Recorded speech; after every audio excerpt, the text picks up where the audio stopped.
I think people totally underestimate the value of understanding the competition. And this is another thing that I've heard far too many really respectable people get up there and say, ignore your competition, only focus on your customers. My answer to that is absolutely focus on your customers and don't obsess about your competitors. Know them. Make sure you know what they're doing. Don't obsess about them, but know them, because then you can figure out what you need to invest in and what you don't. Like if they've got some things that you don't and the market's responding to that, you're stupid not to have some of those things, right? And then if they're doing a bunch of things that frankly the market doesn't care about, well, then don't do those things.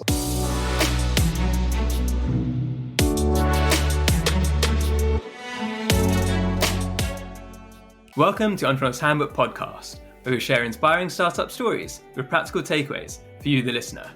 Today we have with us Jason Smith, who's a 5-time entrepreneur and the current CEO of Klue. It's a competitive enablement platform, and it's raised over 80 million and has over 250 employees. How are you doing today, Jason? Yeah, really well. Thanks for having me. You've got a really interesting story and you've done so many different things. But when you were growing up, did you ever believe you were going to be an entrepreneur? Like, how did your entrepreneurial journey start in the first place?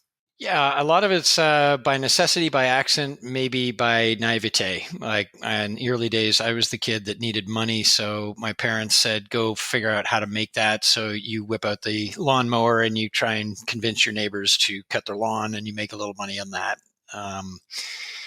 Early days entrepreneur all through high school, like finding a clothing store that was in Vancouver. I grew up in Toronto. My mom worked for the airlines. I would visit a friend in Vancouver. I would buy stuff from that cool surf clothing store and then sell it for double the price to my friends in high school. So entrepreneurial blood kind of runs deep in that sense of once you get a taste for, wow, I can make a little money by doing something like that, it's good. But the real hit was going out to University of British Columbia in Vancouver.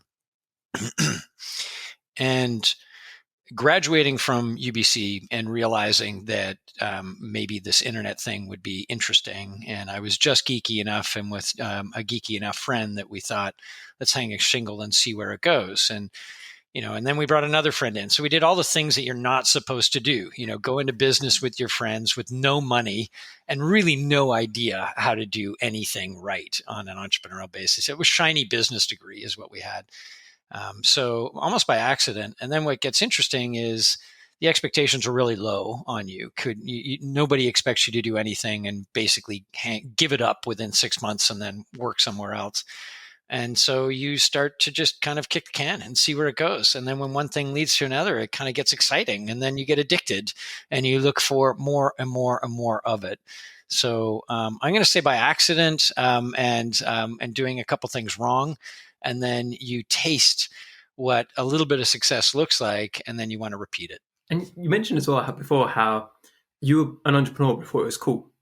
So now it's quite sexy to become an entrepreneur, but back then, people were like, what are you doing? Are you crazy? And did you find it hard almost when people around you didn't believe in you and didn't have those expectations of you? Well, Amar, now you're just hitting on my age, the 5-time older entrepreneur. But yeah, no, literally, like I had a business degree and it was definitely not cool to start companies when I graduated back in the late 90s. And it was something that literally every influential person in my life was like, when are you going to give this up and go get a real job instead of wasting, the education that you've got? And so, then it started to become cool and more people got into it. I think, my perspective is you find entrepreneurial problems to solve. And when you see something unique with your lens on life that why isn't that being solved? And you poke around and you look at, solutions and whether there's none or whether there's some that are kind of not meeting that lens that you see, it's really hard not to try and go and fix it when you think you can. And I think that's the other piece. It's the mindset of belief that you could do it. And I was lucky that my first business was successful. And I remember a mentor of mine actually saying, he would take somebody that was entrepreneurially successful in their first endeavor over any Harvard MBA any day. And the reason why is because if you're successful in your first thing, you again naively believe that you could do it again and again, that you could find that loose brick in the wall and you're going to find a way because it happened, and that becomes your groove pattern where, somebody that might get an MBA might have a little more analysis and the probability of 80% chance it's not going to happen. Therefore, you don't do it. Whereas if you were successful early, you look at that 20% and say, that's a huge, we could go for that. We could make it happen. So yeah, that's what it definitely wasn't cool, but it worked out. And then one led to another. And, of 5, 2 failed and now 3 have been successful. So lots of learnings in the failures too. So with that first company, what were the mistakes that you wish if you were starting that same company today, so let's say we transported you back in time and you had all of the knowledge you have today, you'd learned all the hard lessons already, what would you have done differently? Yeah. So the biggest thing that I think I would have done is literally think bigger. I think when you're starting your first thing, you're like, it'd be really cool if I got the local company to kind of work with me instead of like, how can Verizon come on board? How can I take down the biggest companies in the world? And if you're early into a trend or into a category, there's no reason for you not to think much bigger than what your local sphere is. And, certainly being a Canadian entrepreneur in Vancouver, I thought, well, I'm not in the Bay Area. I'm obviously not as good as the other folks that have all the opportunity around them. So you naturally start to think smaller, and that's a huge mistake. You have all the resources now from a global standpoint to be able to compete. You should be thinking bigger earlier. So that's one. Early in a category, I believe in now planting as many flags as possible instead of like fine tuning and maximizing it with one company. So instead of like a handful of companies where you really expand what your share of wallet is with them, I'd rather actually do that later and focus on landing in as many companies as possible. And we, our first company was like a web services company, literally building websites back when people didn't have websites. And we're like, okay, let's just work with these couple companies and, keep getting bigger and bigger business with them instead of going, there's like 1 million companies that don't have websites. We need to get those things built for them. Like, let's go plant as many flags as possible. So, I think bigger and land grab are kind of the 2 pieces I would have given myself advice on back then. And notionally, just the belief that you can do it. Like, why not you? You have to look at yourself in the mirror and kind of pump yourself up every day and say, you can do it. And there's tons of insecurity that you get wrapped around, but you have to kind of believe that. And then one last thing I would say is find mentors that are best in class. Reach out to them. You need to understand what best in class looks like. And that's not typically local. That's not like finding somebody that's really good at sales that's in a company of somebody that you know around the corner. That's like going and trying to figure out who the EVP at Salesforce is and getting advice from them, or that grew through the early days of Salesforce to a public IPO. You need to understand what the best looks like so you can understand the gap that is there, so you can narrow it, that you can find out what the skills are that you need to shore up, and true of the people that you hire as well. So understand best in class, understand the gap, land grab, and think bigger. It's one of the interesting things I think I find quite a lot is where, let's say you worked at big enterprise companies, right? And you see that sometimes the people they work with aren't very good externally. And it's like, how do they hire these people? And the problem is that a lot of the people who are very good don't believe in themselves enough to pitch those big companies. And it's the whole problem of the competition for the early stage company or for like smaller pieces of the pie is really big, because a lot of people who don't believe in themselves will all fight over that small piece of the pie. Whereas you've got some people who are either very good or very delusional, go straight in at the top. And if they go straight at the top, they land these huge contracts while everybody else is fighting over for the scraps because they just didn't think to actually go for that.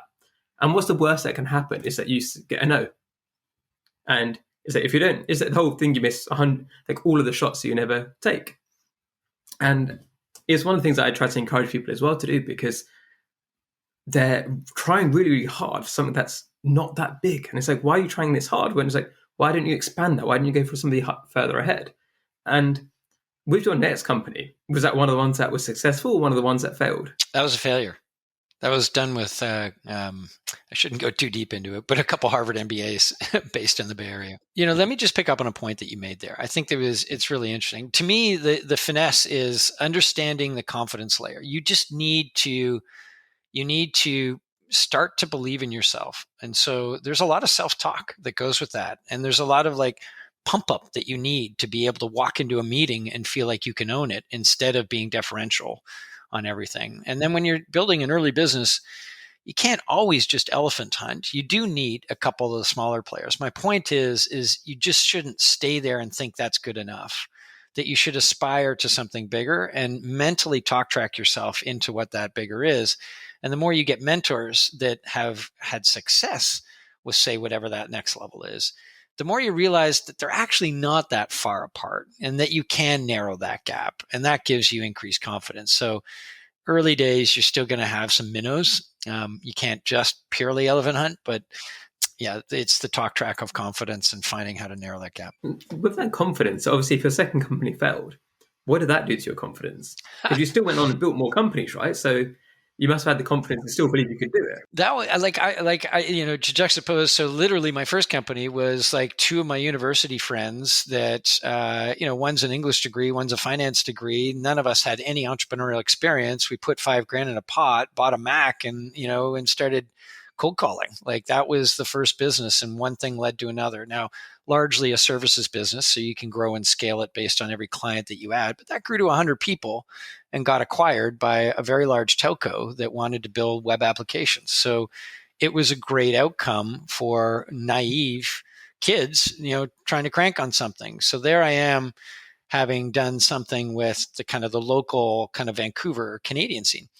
This next one was like Bay Area, Harvard MBAs, leveraging the Harvard Mafia to kind of get in the door of a bunch of fantastic companies, super smart people, but cut from a different cloth than I was.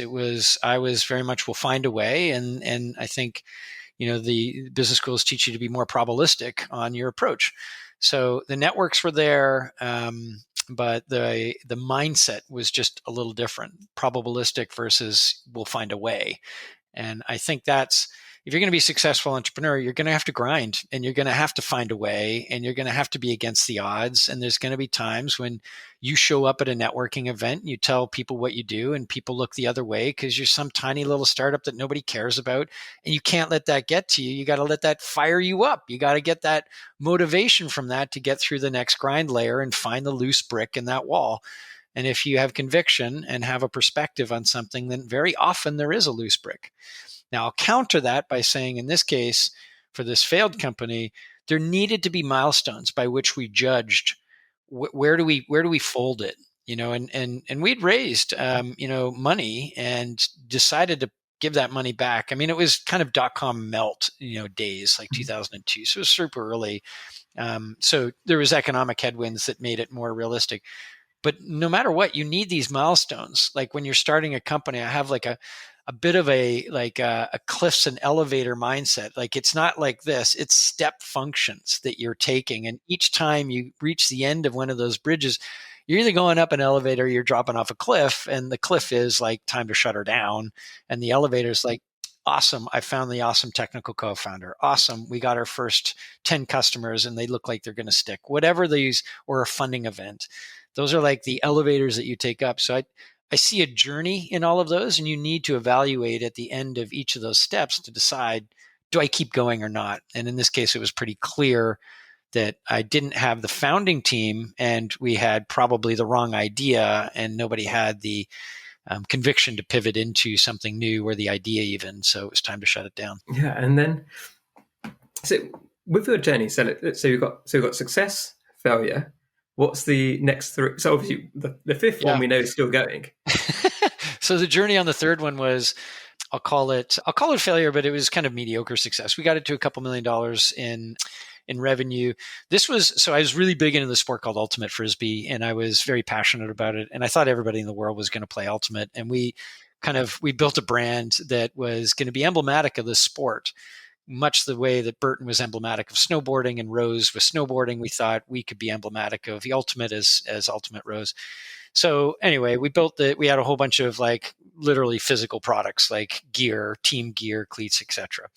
But we also built this really complex, amazing e-commerce engine with dynamic inventory, dynamic pricing, display views of different angles. Like it was actually quite impressive. But because I was early days internet, I thought, well, no, nobody needs an e-commerce platform. So forget that. Focus on this brand thing over here.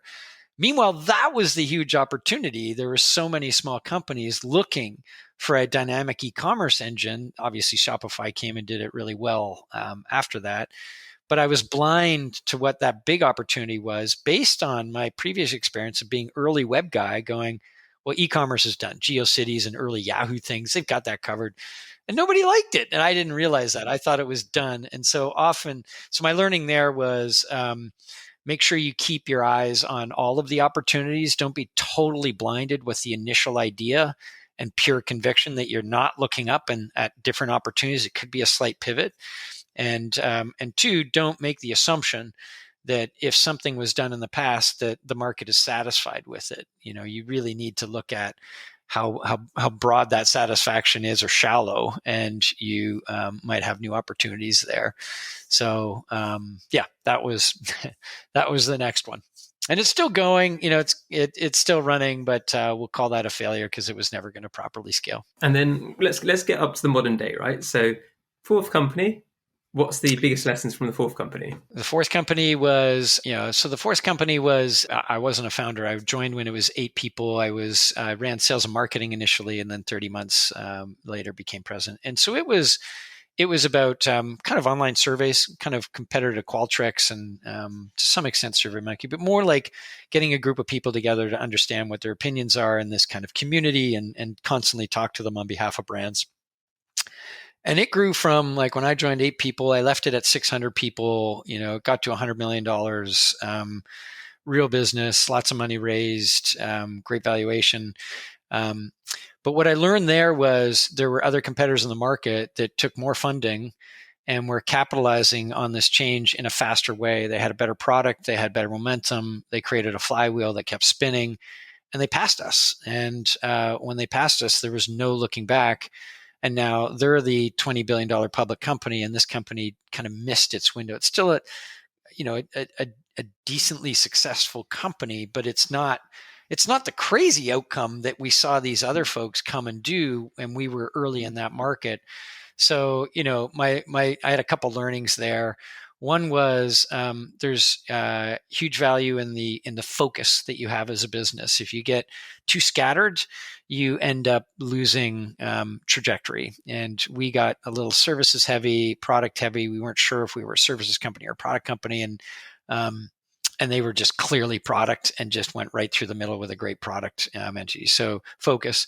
The second was and this we were actually relatively successful for, but storytelling and sales and marketing, we were really focused on the product in early days, and we needed to build the muscle on how to tell a story to create what this market was. The communities that you could go and talk to on a regular basis were really cool things, and that you should do that.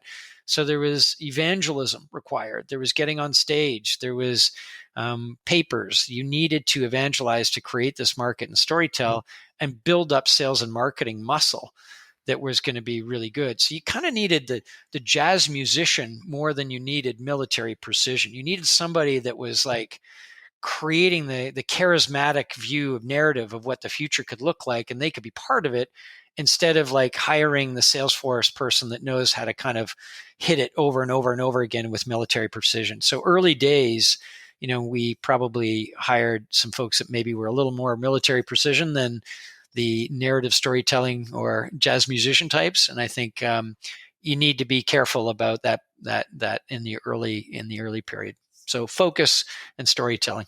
Where would you put yourself on that spectrum of the military precision versus jazz musician in terms of your style? So I'm much more naturally an entrepreneur than I am a big company GE level operator, for sure. So I definitely skew that side. But when we got to 500 people, you naturally have to start to have structure. You have managers managing managers who are managing maybe managers and then independent contributors. So you need structure. You need career trajectories. You need OKRs. You need things that are going to create structure. The challenge is doing that without squashing the entrepreneurial zeal that got you there in the first place. You need people to be passionate. You need people to take risks. You need people to do those things. So how do you create some structure that gives them some room to move and doesn't? So it's like not the straitjacket in the chair, but maybe the padded wall room. I don't know. Like they can move around in the room. There's some level that you need to find the balance there on. And And so I'm much more comfortable in the telling the narrative, creating the vision, getting people excited about that than I am super efficient, detailed structure. But I think if you're going to scale a company, you need to have both minds. You need to have the left and right brain working, just like you need to do 50,000 feet down to 50 feet. You need to be in the details and then move right back up again. So the best CEOs that I've been mentored by or that I've seen are doing exactly that, up and down the vertical axis and completely across the horizontal axis of structure and kind of entrepreneur craziness. Where did Klue come from, right? So you've learned all these previous startups. What made you start Klue? So Klue is interesting because I was at this previous business. It's now called Alita. It was called Vision Critical, and we had like 100 salespeople scattered around the world. And literally, we would go into pitches and we would talk to prospects, and they would say, "So this is really cool. Like, how do you compare to?" And they list off a competitor, and we would see salespeople wing it and say things that frankly were just not true. And the prospect would look at it and go, I got a demo of them yesterday and they actually do that really well. Like, and so then you'd see these salespeople be on the heels. And I just thought, this is silly. How can we not know what our competitors are doing? Like, we should absolutely have like a radar of what they are up to. People they're hiring, the trajectory they're on, awards they're winning, like clients are winning or losing, features they're launching, positioning. We should know them.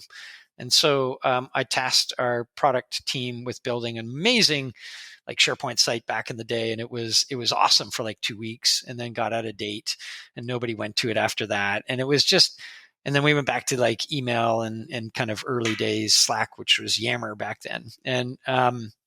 And so I went that like, this is crazy. Every company in the world has like customers, employees, and competitors. Competitors are never going to go away. This is like a millions of company problem. We got to figure out how to solve it. And so, yeah, I started Klue thinking initially that ML was going to like be a magic button that's going to solve it all and have this perfectly magic dashboard. And then realized that we needed to aggregate a bunch of information, collect and curate and clean it up, and then put pilots and planes to be able to actually fly it. They needed to do some of their curation and contextualization within their own company to make it valuable for the front line and the edges of their org. So that's what we built with Klue, and it's gone pretty well. What's interesting as well is obviously by the time you got to Klue, you've got a big successful background behind you. And we were talking about this before we started recording about how the motivation, how it shifts over time. And for example, some people will think, okay, I need to start a company because I want to make money or I want to be rich or famous. But obviously at your stage now, by the time you started Klue, you didn't need any of that, right? You could just probably happily retire if you wanted to. But what made you so passionate about this problem? Yeah, I think if you're starting a company for money, you're not going to last through the grindy period where it looks like there's no hope. So, bad. Don't do it for that. You do it for there's a problem that you see that just you feel like you have a unique lens on how to solve it, and that you feel passionate on giving it a go, and you're willing to go through that state of euphoria to like the state of despair. And, everyone's seen that curve of like trying to get through that. So yeah, it's not about the money. We made, like, I was in my 20s having made millions of dollars thinking, okay, this business stuff's easy. And then I got punished with 2 failures after that. And you get humbled and you realize there's so much luck involved, with, building these things. But I think what I fully realized was the journey. It was all about that painful grind of making it, one little thing that happens. And when you're in the moment day to day, you don't really see it.